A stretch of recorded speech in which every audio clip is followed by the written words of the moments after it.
My name is Lillian Crawford. I am 81 years old. For most of my life, I believed a mother's place was permanent. Children grow, they marry, they move away, but the bond remains. Or so I thought.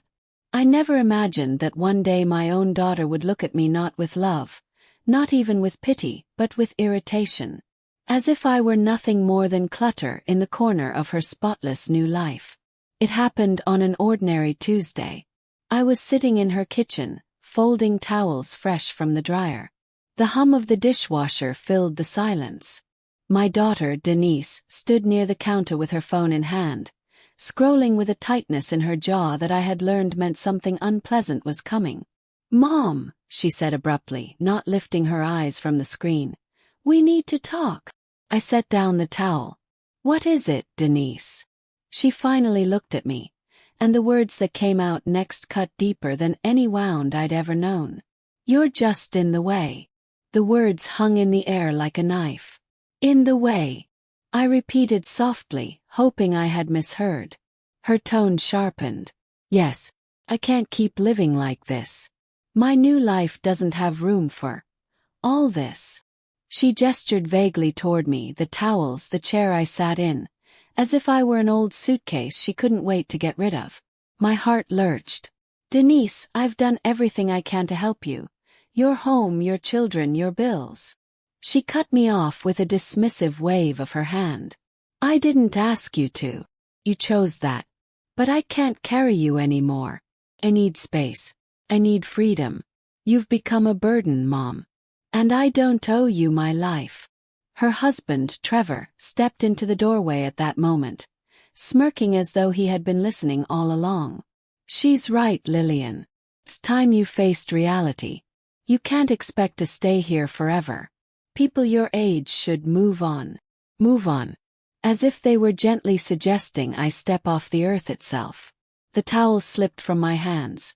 I sat frozen, staring at the two people I had once trusted most in the world. My daughter, my own flesh and blood, was casting me aside like I was nothing. I tried to steady my voice, but it cracked anyway. "After everything I've given you. After everything I sacrificed." Denise's eyes hardened. "I didn't ask for your sacrifices. I want my life back. You're in the way of everything I'm trying to build. It's better for everyone if you leave." The room spun. My ears rang. I clutched the table edge, feeling the sting of betrayal settle deep in my bones. But what they didn't know was that beneath my despair, something else stirred. A truth, a power I still held that could change everything. They thought I was powerless. They thought they had the upper hand. They were wrong. That night, long after the house was quiet, I sat alone in the dark, replaying her words. Just in the way. No room for me. My chest ached, my hands trembled. But my mind began to clear. She thought she could erase me. She had no idea who she was dealing with. Hang on, before I tell you what happened next, make sure you've subscribed and left your thoughts in the comments. This part gets intense. There was a time when Denise was the brightest part of my world. When she was little, she had a way of grabbing my face with her tiny hands and saying, "Don't ever leave me, Mama." She used to follow me around the kitchen, tugging at my apron strings, begging to stir whatever was in the pot. Back then she was my shadow, sweet, curious, and full of light. After her father, Robert, died when she was just 13, it was only her and me. I became both parents overnight. I worked mornings at the bank, evenings at the library, and still somehow made it home to cook dinner and sit with her over homework. She would lean against my shoulder as she studied, whispering that she would take care of me one day, the way I had taken care of her. And I believed her. With all my heart I believed her. But promises made in childhood don't always survive adulthood. The cracks began when Trevor came into her life. He was charming at first. Too charming. He smiled big, shook hands hard, and spoke in that slick, polished way men do when they're selling something.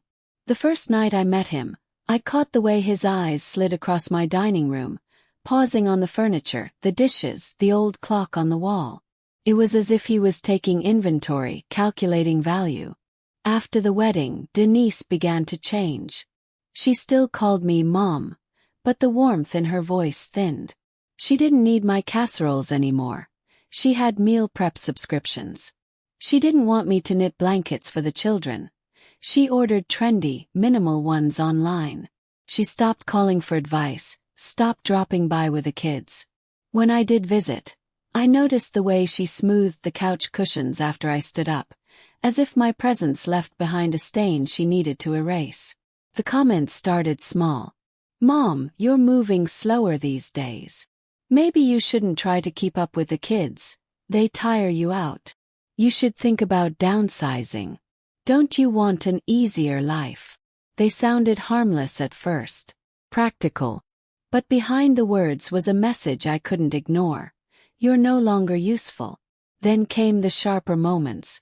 One Thanksgiving, after I spent hours preparing my famous sweet potato casserole, Denise laughed lightly and said, "It's a little heavy, Mom.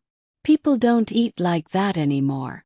Everyone chuckled along with her, and I sat there smiling, though inside, it felt like a knife had twisted. Each remark chipped away at me. Each dismissal told me that I didn't belong. And yet, through all of it, Denise never doubted for a second that she would one day inherit everything I had built. My house, my savings, my life's work. She never asked. She simply assumed. I remember one spring afternoon, I brought over a loaf of fresh bread. The door was open, and I heard her voice drifting from the kitchen. "She's in the way, Trevor. My brand, my plans, everything I'm trying to build. It doesn't work with her hanging around." I froze, the bread still warm in my hands. Trevor's voice came back, smug and sure. "Don't worry. She won't be here forever. And once she's gone, everything she has will be ours anyway." Denise didn't argue. She didn't defend me. She just said, "I know. I just need her out of the way sooner."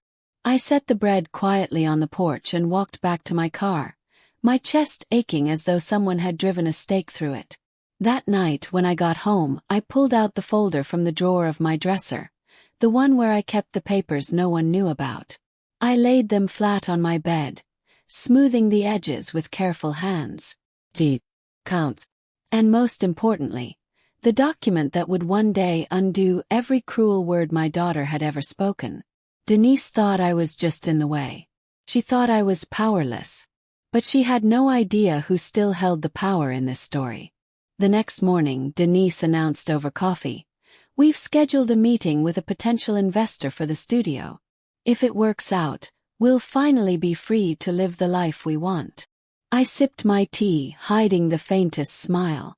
She thought she was free. She thought her life was already mapped out. But her map didn't include the storm I was about to bring. Before we move on, take a second to hit subscribe and drop a comment.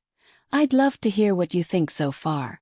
It was late on a Friday evening when Denise finally showed me just how far she was willing to go. I was in the living room, mending a tear in one of Trevor's shirts because Denise had sighed and said she didn't have the time. My eyes strained against the dim light, and my fingers ached as I pushed the needle through the fabric. Still I did it. Because that's what I've always done. Through the half-closed door, I heard their voices in the kitchen. They weren't hushed. They weren't careful. They didn't think I was worth hiding anything from anymore. "She's holding us back," Denise snapped, her words sharp and cold. "I can't keep building my life around her. I want to expand the studio, work with investors, travel if I need to, and I can't do that with her here, cluttering up the house like dead weight." "Dead weight." Trevor chuckled. "You're right. And let's be honest, she doesn't have much time left anyway.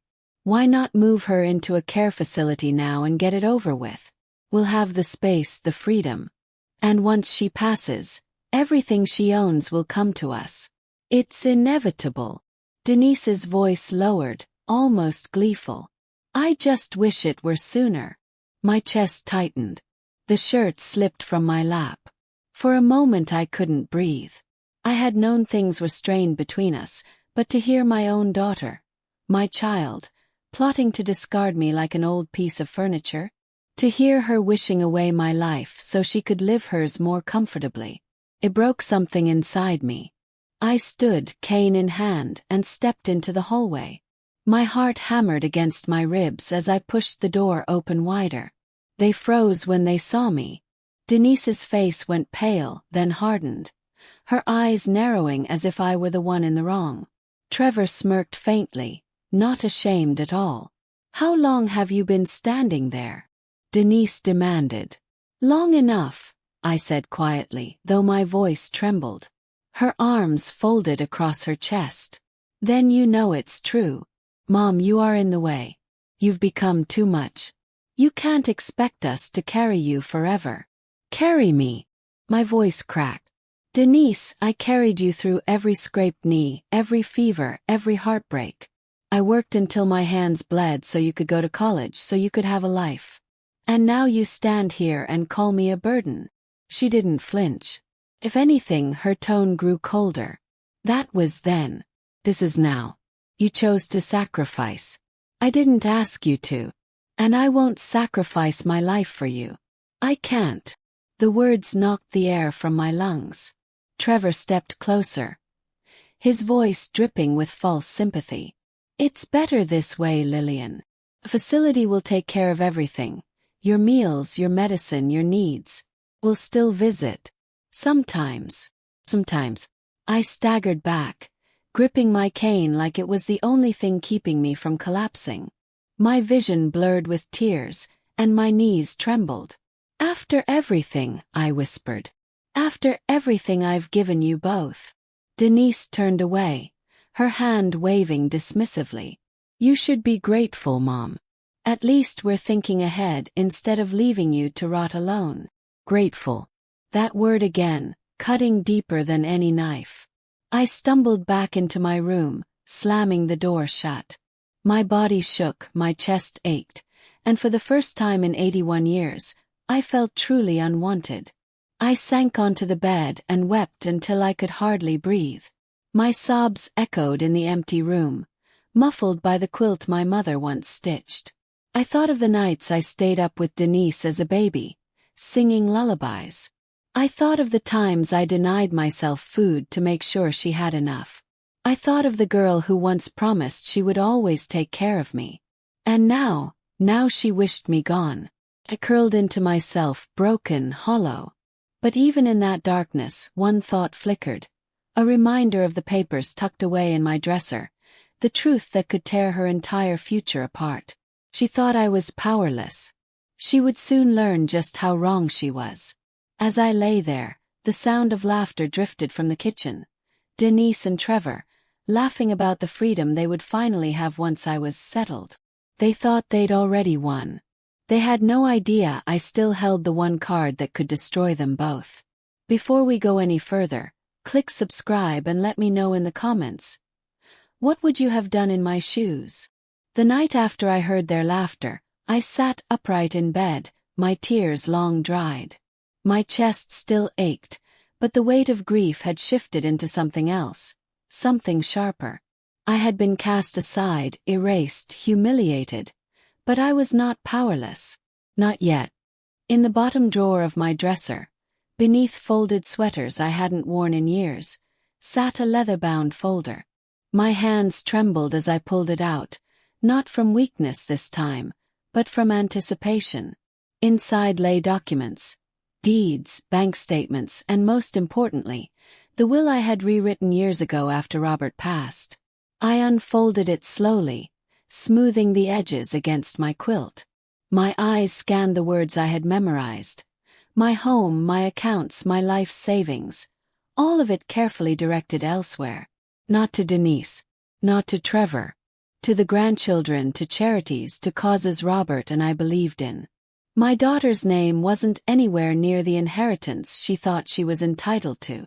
They wanted me out of their way. But I had already carved them out of mine. Still, a secret will tucked in a folder wasn't enough. They needed to see it, to hear it, to feel their world collapse while I still drew breath. Quiet revenge wasn't justice. It had to be loud, undeniable, public. I picked up the phone and dialed a number I hadn't called in years. "Mary Leonard," came the steady voice of my lawyer. "Mary," I said, my voice steadier than it had been in weeks. "It's Lillian Crawford. I need to meet. It's time we set things in motion." The following morning, I rode the bus into town, cane tapping against the metal floor as the city blurred past the windows. People might have seen an old woman hunched and weary, but inside I was coiled steel. Mary welcomed me into her office above the florist shop, the faint smell of roses in the air. She pulled the folder closer, adjusted her glasses, and listened as I explained. "You want the will revealed before your passing?" she asked carefully. "Yes," I said firmly. "I want them to hear it from you with me in the room. No more assumptions. No more leeching off a future they'll never have." Mary's lips curved into the faintest smile. "Then we'll arrange a reading. I'll invite them under the pretense of updating documents. You can sit right there and watch." I nodded, my grip tightening on my cane. "Good. They need to see what it feels like to be discarded." The days leading up to the meeting, I kept my composure. At breakfast, Denise rattled off her plans for Bright Morning Studio as though I weren't even in the room. New investors, new branding, new freedom once I was gone. Trevor added smug details about the house they'd renovate once I was settled. I nodded politely, chewing toast, hiding the storm behind my calm expression. Let them think I was beaten. Let them grow comfortable. At night, when the house was quiet, I rehearsed the moment over and over in my mind. The way their faces would fall, the way Denise's voice would break when she realized she had wished away the very person who held her future in her hands. For the first time in weeks, I slept soundly. On the morning of the meeting, Denise drove me into town, humming to the radio, tapping her manicured nails on the steering wheel. Trevor sat smugly in the back seat, scrolling his phone. They thought they were on their way to secure their inheritance, their power, their future. But I was leading them into the trap. We arrived at Mary's office. She greeted us warmly, gesturing toward the polished oak table where a neat stack of documents waited. "Thank you all for coming," she said smoothly. "It's time we go over Mrs. Crawford's will." Denise leaned forward eagerly, Trevor smirking at her side. They didn't even glance at me. I rested my cane against the table and folded my hands, a slow, deliberate smile forming on my lips. Mary cleared her throat, adjusted her glasses, and began to read. And as the first words left her mouth, I watched my daughter lean forward with greedy expectation, completely unaware that the next few minutes would shatter her perfect little world. Before we move on, take a second to hit subscribe and drop a comment. I'd love to hear what you think so far. Mary's voice filled the room with calm authority, the kind that could make even the greediest man sweat. "This is the last will and testament of Lillian Crawford," she began. "Being of sound mind and memory." Denise shifted impatiently, her smile tight and expectant. Trevor leaned back in his chair, arms crossed, smugness radiating from him. They were waiting to hear the words they thought were owed to them. Mary continued, steady and clear. "To my beloved grandchildren, I leave a trust to be accessed on their 18th birthdays, for education and opportunities of their choosing." Denise blinked, her smile faltering. Trevor frowned slightly. "To the Maplewood Community Library," Mary read on, "I leave a donation to fund programs for children and seniors, ensuring knowledge is always within reach." Denise sat up straighter. "Wait, what?" she muttered. Mary turned to the final page. "And to my daughter Denise Crawford," she paused, her eyes meeting mine before she finished. "I leave nothing." The words struck the room like a thunderclap. Denise gasped, her face draining of color. "Nothing? What do you mean nothing? I'm your daughter." I leaned forward, my voice low but steady. "You're the one who said I was just in the way, that your new life had no room for me. You abandoned me long before this moment, Denise. And now, you have no place in my future. Her hands trembled as she snatched the papers from the table, scanning desperately for a mistake. This can't be right. There has to be something. Trevor's face hardened. He grabbed the will from her and flipped through it, but the signatures, the notarizations, the seals were all there. Mary sat calmly, watching the collapse unfold with professional detachment. "This is fraud," Denise screamed. "Tell her, Trevor. Tell her she can't do this." But Trevor said nothing. He was staring at the will, his jaw clenched, realizing his dreams of control, of easy money, of a life built on my back were gone. Denise turned back to me, her eyes red, her voice breaking. "Mom, please. You can't do this to me. After everything I've done." "Cut her off. Everything you've done. You called me useless, burden, an old fool. You wished me gone so you could have my house, my savings, my life. But you forgot one thing." I leaned closer, my eyes burning into hers. "I'm still your mother. And I decide." Her sobs filled the office. Trevor stood abruptly, muttering under his breath, and stormed out, leaving her behind. For the first time Denise looked small, powerless. And I, an old woman she thought she could discard, sat taller than I had in years. When it was over, I rose slowly, leaning on my cane, and walked to the door. Paused, looking back one final time. "You said I was in the way, Denise. But in the end, it was you who had no place. Remember that when you look around at everything you've lost." And then I left her there, broken in the silence she had created for herself. Word spread quickly. Small towns always talk. People whispered about how Denise had tried to push her own mother into a corner, only to discover she was left with nothing. Her friends stopped calling. Parents at the school avoided her. Clients at the studio cancelled. Even Trevor, once so smug, drifted away until he was nothing more than another absence in her perfect life. As for me, I found peace. The house I once thought of as a cage became my sanctuary again. I sat by the window with tea, tended Robert's old garden, and visited the library that now carried my name on its donor wall. I was not a burden.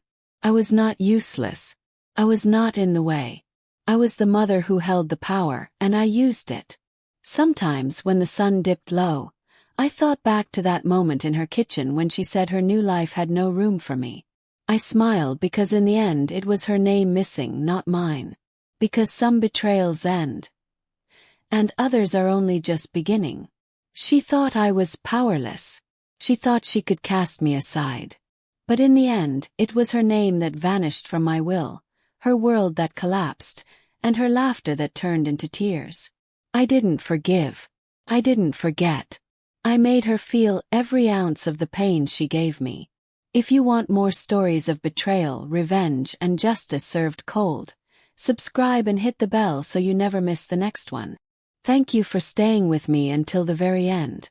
If you found yourself holding your breath, if you felt my pain and my victory, then I'd love for you to stay with me for the next story. Subscribe to the channel today, and together we'll keep uncovering the truths people try to hide.